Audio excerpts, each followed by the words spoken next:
Welcome to Pindar Poetry. We hope you learned something new. You're starting now. Open Capcut and create a new project, then import the clip you want captions for. Make sure the clip's audio is audible because auto caption relies on clear speech. If needed, trim silent sections before proceeding.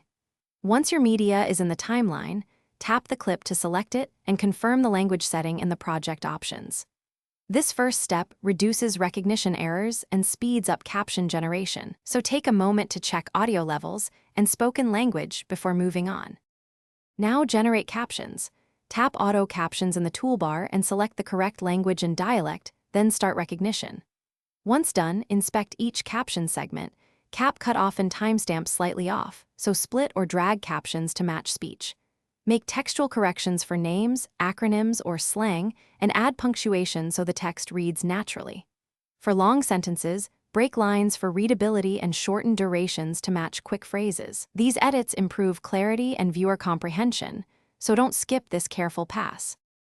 Finish by styling captions. Choose font, size, color contrast, and background to ensure legibility on all devices, and reposition for logos or lower thirds. Then export. Pick burned-in captions for universal playback or keep editable captions if you'll revise later. If recognition produced errors, rerun after boosting audio clarity or record a short voiceover. You can also manually override problem lines. One reliable troubleshooting tip: isolate noisy segments and replace or re-record them, then regenerate captions for that portion only. Thanks for watching. Consider subscribing if we helped you.